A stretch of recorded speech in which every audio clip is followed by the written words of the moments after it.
you get what we call cosmetic pollutants. Also, other products you can use to styling aids like certain types of mousse and gels and hairsprays. Those things will cause the waxy products that are used sometimes with heated tools. They can cause all kinds of problems if they don't rinse clean from the hair. So it's real important to use a clarifying shampoo, and the clarifying shampoo with a pH 4.5 to 5.5, and that helps to clean the hair properly. And if there's any other cosmetics there, it will clarify those away. Now, some of you are afraid when I say clarify, it does not mean to strip, it just means to put it a pure natural state. Okay, so it's real important that you understand you're not stripping your hair, you're putting it at a pure natural state. Then you want to use conditioners that reconstruct, in other words, balance the protein and moisture levels, small molecular weight, rinse clean, and you feel your hair and it just feels better. It feels nice and soft, it has a shine, and it doesn't feel sticky. No buildup, okay? All right, so those are some of the cosmetic pollutants.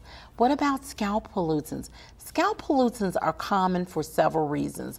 Number one, scalp pollutants come when the scalp sheds its dead skin cells and they begin to either shed excessively or they build up. Now, let's start with buildup. When a pollutant builds up, a scalp pollutant, that's because your scalp is shedding its cells. After about 3 days, it begins to build up. The hair acts as a trap with the pollutants and pushes them back toward the scalp. Well, some people, particularly women with dry hair, they may shampoo every 3, but sometimes 7 and sometimes 2 weeks.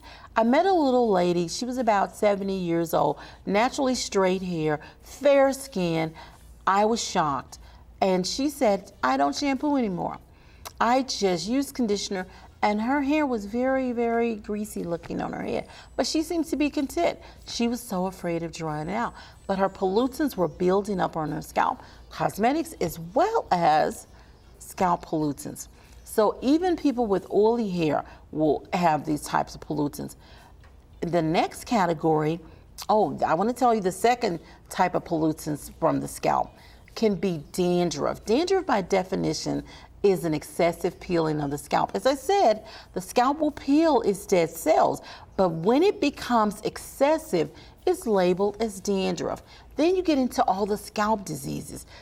Seborrheic dermatitis, eczema, psoriasis, those types. The skin is excessively peeling. Then with some of them, like psoriasis, the dermis is exposed. So all kinds of problems. Well, what happens and how it causes a problem with blockage is it solidifies. All of those pollutants, scalp and cosmetics can solidify. And then you have environmental. Environmental pollutants, dust, dirt, debris gets into the hair acts as a trap and presses it against the scalp. And so that's why it's crucial. After about 3 days maximum, you want to shampoo your hair. If you have oily hair, you want to shampoo daily. Maximum 3 days, you want to start thinking about it. Never go past 7 days in cleaning your hair, because at that point it's really filthy. And I know that people with dry hair will say, you know what, my hair is dry, I can't shampoo. Just believe me. Years ago, there were products that were so dehydrating to the hair, I don't blame you. But now, there are products that are made that are hair and scalp friendly, and women with dry hair, men with dry hair, curly or kinky hair can shampoo every 3 to 7 days. You don't need to shampoo any more than that unless you're working out and sweating. And even then, you just need to run your shampoo through, conditioner for 60 seconds, and rinse away. You can go on my website, lisaakbari.com, and that's LISAAKBARI.com, LISAAKBARI.com. And you can see all the free videos and all the things that I speak on as it relates to dry scalp. Also YouTube, I got over 100 videos, and it's just me talking, lecturing, having fun. I've done some cyber reading where I went through my whole books, all of my books, and I've done a lot that will help reach out into the community to help them understand about hair loss. So all of this is crucial, with the environmental pollutants, the scalp pollutants, and the cosmetic pollutants will become solid. So under the microscope, it looks like a dense wax. Like if you wax the floor, well, that's what it looks like. Have you ever had wax floor and then you didn't? It's hard to sweep everything up before you wax it. And so you see all these little hair and these little debris that's dried into the hard wax, and you can't get to it. Well, that's what happens until you begin to soften it and remove that hard wax. Well, that's what happens, and it creates a blockage around the lip or the mouth of the follicle. Your follicle is a tube-like impression, but there's a little pinhole, and you can see it. And when you open your hair, part your hair, it's called the follicular unit, and it's just a little pinhole. And within that little pinhole type or size, you have several little follicles, and each one of those follicles will have a hair. One follicle, one hair per follicle. Within the units, you can have several follicles, but remember, every follicle only has one hair, unless there's some type of disorder, and sometimes you can have that that problem. But every follicle has one hair, but the unit can have several. Well, the blockage begins to build up around the follicle. Every time the hair sheds away, more of that solidified pollutant tries to cake around in the follicle. I did a study called Scalp is Skin, and this is when I uncovered that. So I have coined a disorder called follicular epidermis alopecia, and it's on my website, and I talk all about follicular epidermis alopecia so you understand. It's a part of the follicle. It is a form of alopecia because you look in the mirror and you're bald, but it's from the follicle itself being blocked. So that's why it's crucial to do what I'm about to tell you. And this is what I get questions about all the time. So let's kind of recap. You have two categories of hair loss. And then I mentioned categories, within those categories, the types. Okay? All right. You can have skin damage and blockages under external, and you can have drug-induced, you can have autoimmune disorders, you can have those types of internal body systems disorders under the internal follicular. So what do I do on a daily basis? How do I know? There's your cosmetologist or your barber, and there's your dermatologist or your other practitioners. I always tell my patients I'm somewhere in the middle, and I kind of bridge that gap between the cosmetologist and the dermatologist. Trichology is where I'm at, and it's the science behind hair, its diseases, its disorders, and its connection to the scalp. Cosmetologists beautify the hair through cosmetics. Dermatology deals with skin, its diseases, and its disorders, and its appendages. Hair just happens to be one of them. But the disease of hair and its connection to the scalp and surface or external alopecia, you need a trichologist.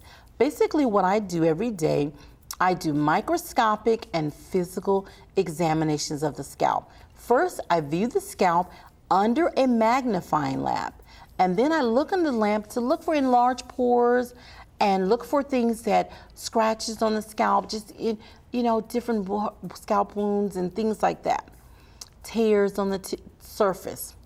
Then I use a video lens to size up the different areas of thinning, to look for diffuse thinning, or to look for defined areas of balding. After that, I use a microscopic lens, and that lens, under several levels of magnification, allows me to determine, number one, density, It tells me whether the hairs per square inch are decreasing in numbers. It also tells me the size of the strand, because when there's a problem with the follicle malfunctioning, you're going to begin to see a transition strand microscopically or a villus strand microscopically. And that's the transition. It's going to be a smaller strand. It's not characteristic to your other strands. A villus type tells you that that strand lacks color, that strand will not obtain length, and it's definitely small in diameter. When that strand is present, generally we're going to find some internal follicular problems. At that point, I can make a recommendation to an endocrinologist for a hormonal workup, other workups, different types of tests to determine what type of problem that may be going on in the body systems. I can also make a recommendation to a dermatologist to do a biopsy on your follicle. We have about a couple of minutes left, but I also want to tell you what else I do with this analysis. Once I do the analysis and I determine what's there, and I also look for blockages, and then I can differentiate the types of blockages there. When there's a cosmetic pollutant, then that particular blockage is going to give me a chalky white glow around the mouth of the follicle. If it's skin blockages, it's going to give me a more transparent look, and a muddy look is going to be under environmental. And those blockages will become solid, and depending on how dense the blockage is or the texture or meaning size of the strand, that determines whether that hair will emerge. Okay, so it's real important. And I know this is a lot to take in, but you can rewind and listen again. It's so important. But I have about a minute and a half left. But what I want to do is just kind of explain to you that you want to have an examination to determine, you can find out what category of hair loss you're suffering from. When you do that, that helps you to know how to treat this problem. So don't give up. Okay? All right. You can call my institute at 901-380-4445, and I can help you with counseling. One of the consultants right now, if you call, they're standing by. They can help you, or you can email me. I love getting your emails, lisa@lisaakbari.com, and I can send you a little bit of a script, not of this show, but of the categories of hair loss, so you can understand, study it. Then you'll know which direction to go in. I always tell my patients, the first thing to do is to get into the mirror and notice the problem. See your cosmetologist or barber, then your dermatologist, and from there, we'll get you an answer. I'm Lisa Akbari, your hair doctor. I'll see you next time right here on Cable Tonight. Ask the Hair Doctor.